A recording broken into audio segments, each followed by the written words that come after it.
You're listening to the Dungeons, Dragons, and Psychology Podcast.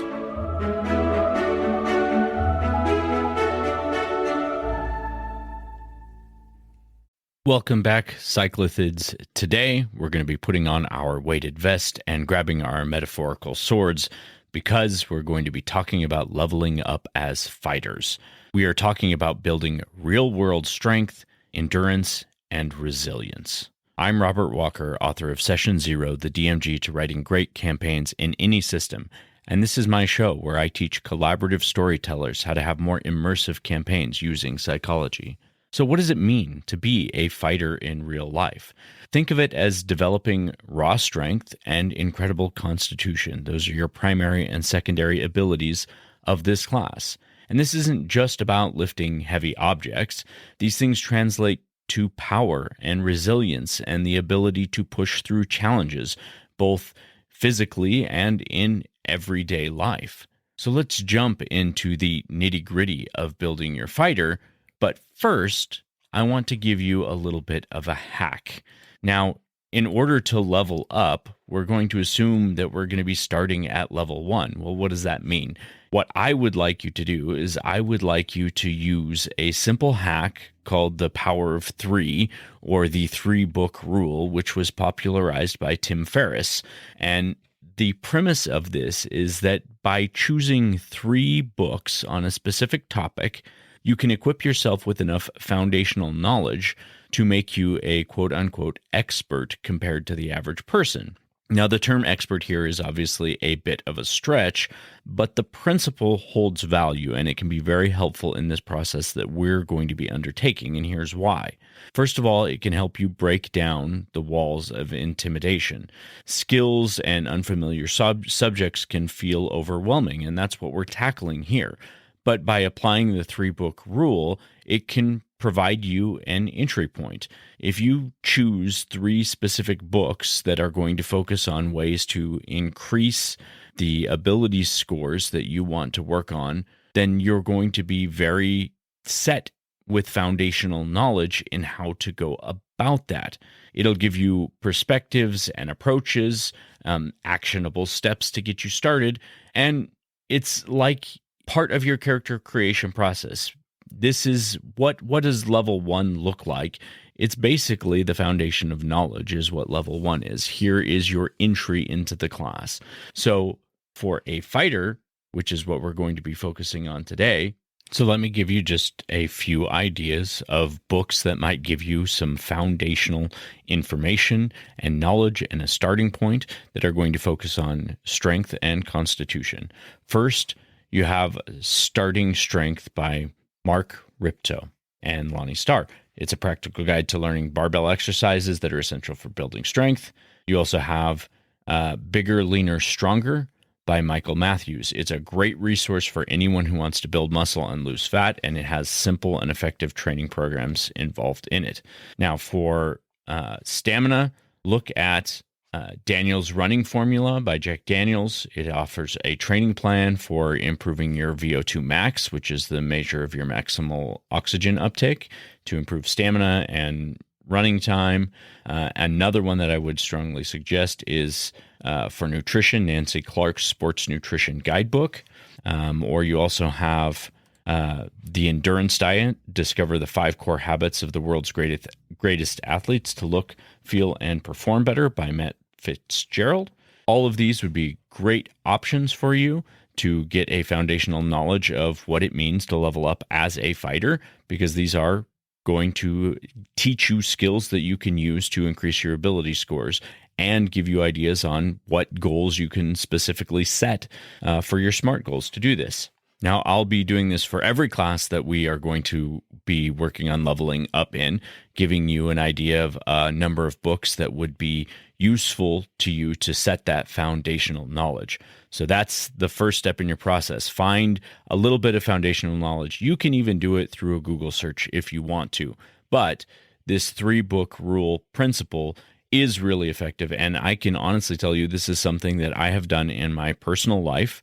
Whenever I am excited or interested in a topic, I always get a number of books on that topic, immerse myself in the content matter, and learn as much as I possibly can about it so that as I improve my skills in that area of life, I have a very good foundational knowledge and I know where to start. It's something that really does work very well, and I highly encourage you to give it a shot if you've never done it before. If you have, you probably already know how effective this can be as a tool for learning new skills. So now let's delve into building your fighter character sheet.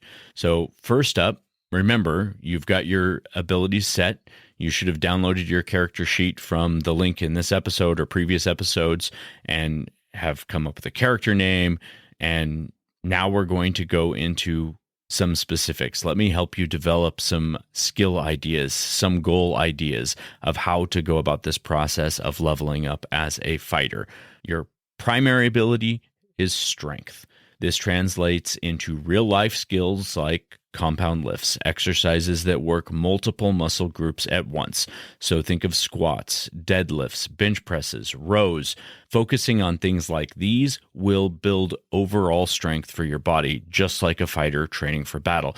You can also do, if you don't have weights at home, that's perfectly fine. You can do calisthenic exercises. You can do push-ups, pull-ups, sit-ups, crunches. Those sort of things will work just as well. Your secondary ability is constitution. So this represents your stamina, your ability to recover, and in my mind, your nutrition as well. Think of this as your fighter's inner fire.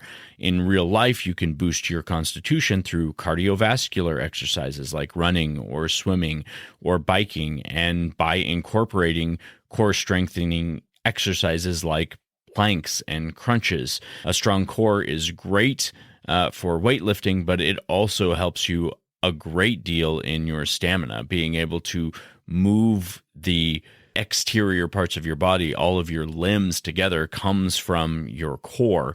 And a big part of that plays into your constitution, your ability to continue and have stamina. Also getting your nutrition under control, being able to eat healthy food and fuel your body for what you want it to do. Those are going to be part of your constitution. It's going to help you avoid illness and recover more quickly. Proper hydration, also part of a fighter's constitution. So we know that those are going to be some skills that you can focus on. So let's say for your skills, remember, I want you to choose 2 to 4 skills for both your primary and your secondary ability.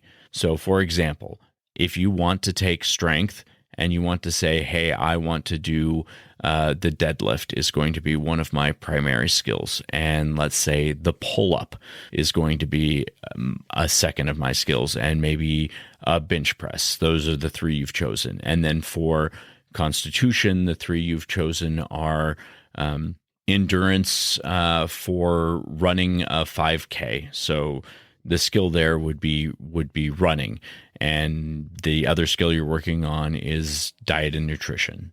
It can be as simple as that. Now, once you have that, you need to set smart goals. So let's create some smart goals to fuel your fighting spirit. Remember, smart goals are specific, measurable, achievable, relevant, and time-bound. So for strength, maybe you want to increase your 1 rep max deadlift by 20 pounds. You can make this specific by setting a weight goal, increase deadlift to 150 pounds, for example. You can make it measurable because you are tracking your progress in a workout log, and weights are something that are measurable. You can measure how you are improving by how much weight you're lifting. It is achievable by incorporating progressive overload or gradually increasing the weight and maintaining proper form to avoid injury. It's relevant because the stronger deadlift does improve your overall pulling power and your strength, which is increasing your ability score. That's what we're doing here. It has to be relevant to the ability you're trying to increase, and it may benefit other exercises, so it's relevant to overall strength. And it's time bound. So if you're going to set a date by when you want to have this achieved, say within 12 weeks, you break down that larger goal into smaller, more manageable chunks. We'll get more to that a little bit later. Let's look at constitution.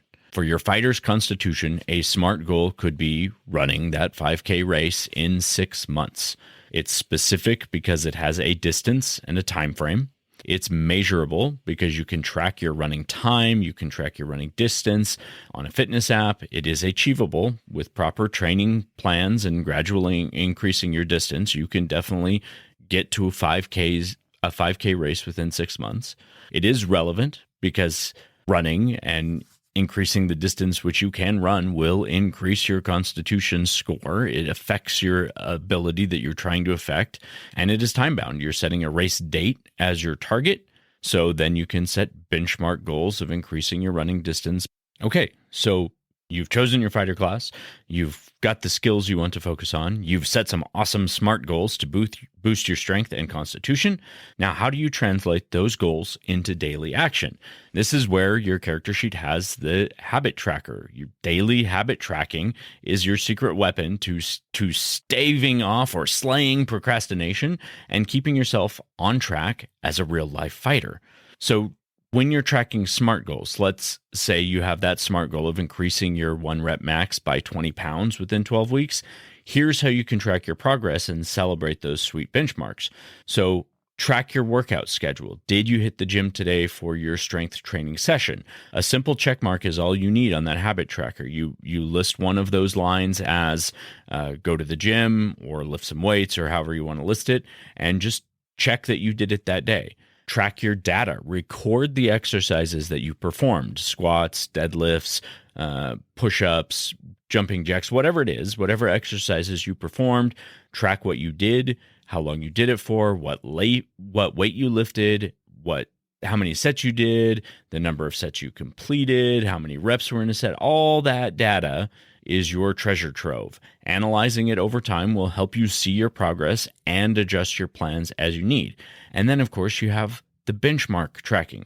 So break down that goal into smaller, achievable milestones. And like I said, we want to break it down into 4 for this process. We want to have 4 benchmarks, the final benchmark, of course, being the completion of your SMART goal. But what are 3 other benchmarks you can hit along the way, at which point you get to increase your ability score and increase your level by 1? So break that down. So perhaps aim to increase your deadlift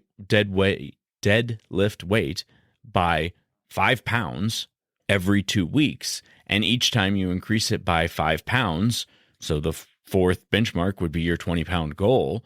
As you reach those 5-pound benchmarks, celebrate your victory. Celebrate it both in your real life by doing something great for yourself, like maybe getting a new pair of lifting gloves or lifting shoes, or treating yourself to something healthy, but also celebrate it on your character sheet by increasing your ability, that you completed that skill, that you hit that benchmark for. Increase your strength by 1 when you hit that 5 pounds. Increase it by another one when you hit 10, another one when you hit 15, and you have your +4. So, you're going from a 10 to a 14 strength on your character sheet over this process, over this 12-week process of increasing your deadlift. And then for your constitution. So if you have that SMART goal of running a 5K race within 6 months, your running schedule is how you're going to do your daily habit tracking. Did you complete your planned run today? A simple check mark keeps you accountable. Data tracking. How long did you run? How far did you run? This allows you to monitor your improvement for speed and endurance.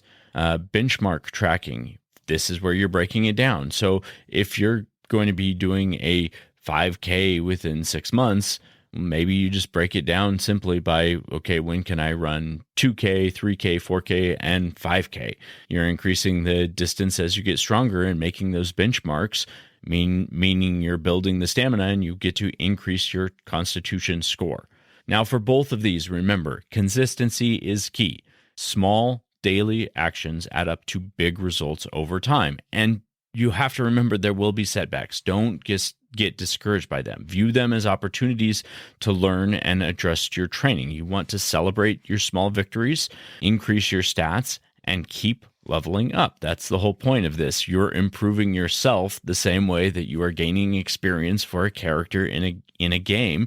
You're doing that for yourself. You're gaining experience and you're channeling that experience into skills and into goals, into habits that are increasing your own stats and making you more of the heroic persona that you have created for yourself. And it's a really fun and an exciting thing.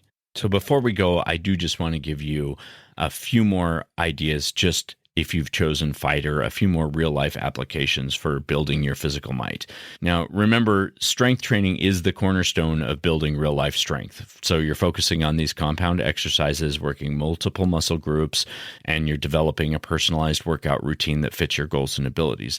But functional fitness is super important. Don't just lift weights, incorporate activities that improve your functional strength. Things like rock climbing or martial arts or obstacle course training is something that I've done a lot of myself, and it has been awesome. I've run like 14 Spartan races. They are such a great time, and the skill building required for learning how to go over obstacles like climb walls and climb ropes that build strength, but also functional strength is really cool.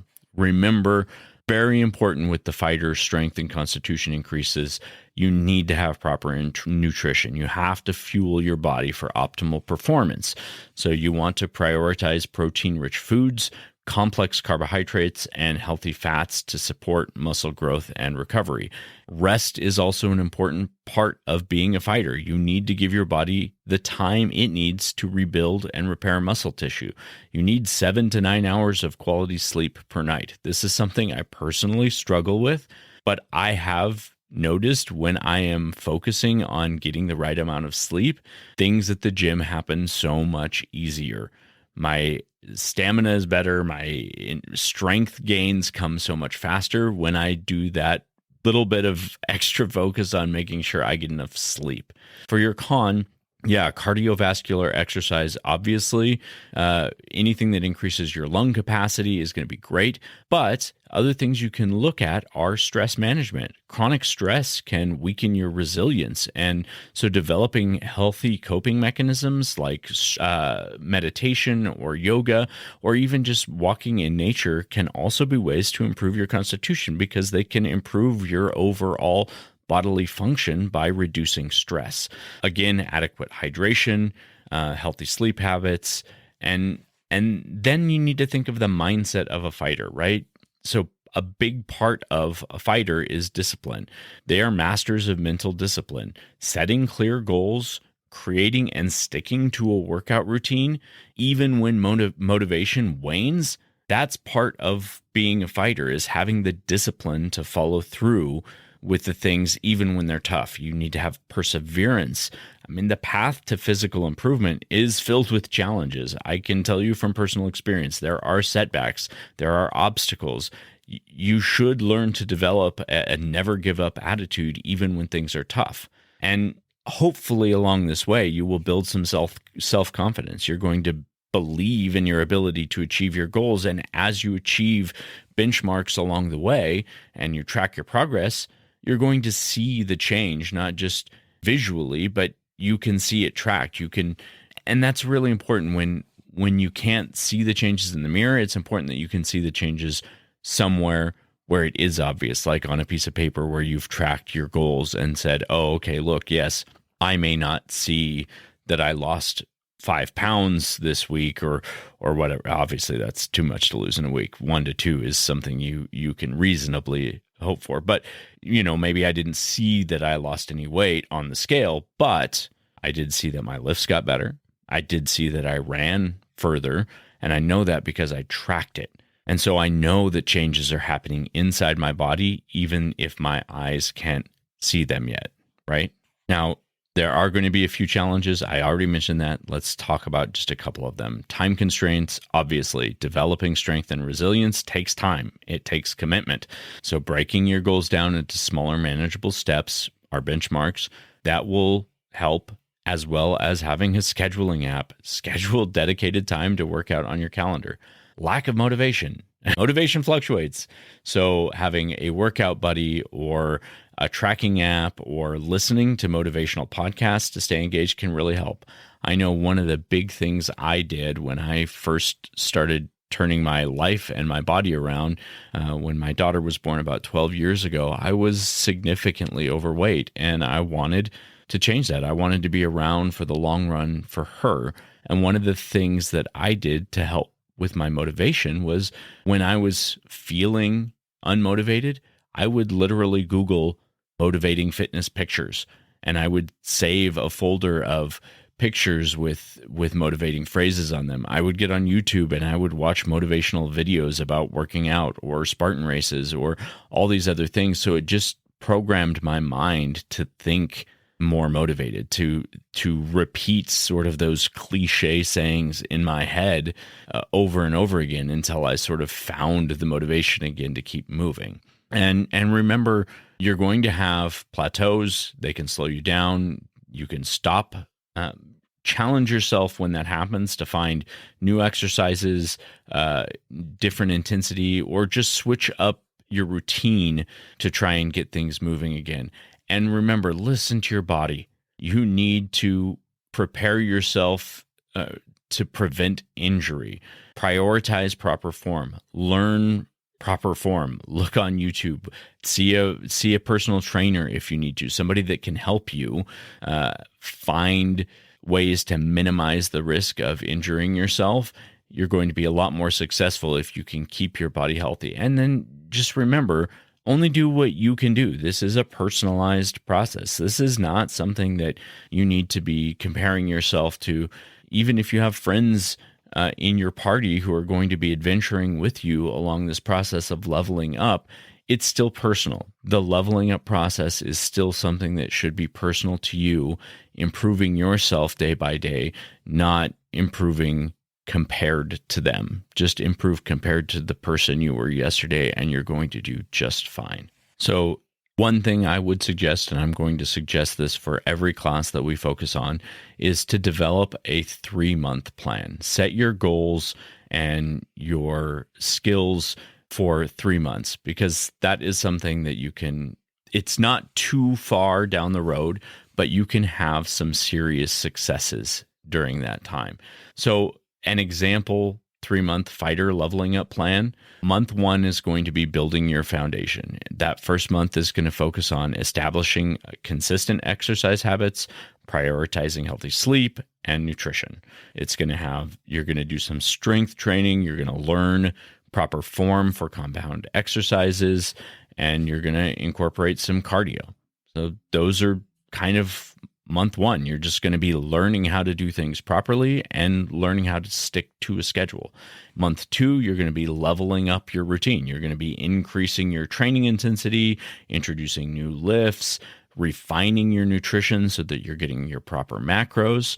You're going to use progressive overload to increase the weight or the sets or the reps that you're performing, and you're going to explore new exercises. For your cardio, for your constitution portion, you can increase the intensity by incorporating HIIT workouts or high-intensity interval training. Make the experience more challenging. Fine-tune those macros, find exactly how much your protein, your carbs, your fats are needed to support your training goals, and consider if you need consulting a dietitian for personal guidance during month 2. And then on month 3, you're going to be refining your fighter's edge. This is where you're going to be challenging yourself with advanced exercises, making sure you're hitting those goals that you set early on. So learn some advanced lifting techniques with proper guidance and proper form. Consider a split routine that focuses on specific muscle groups in each training session.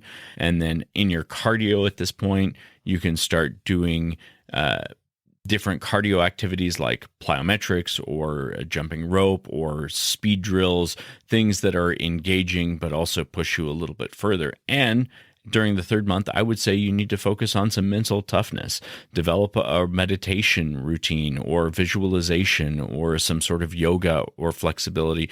Even though flexibility might be more aligned with DEX, it's still important to have functional flexibility with strength training. So don't forget about that as well.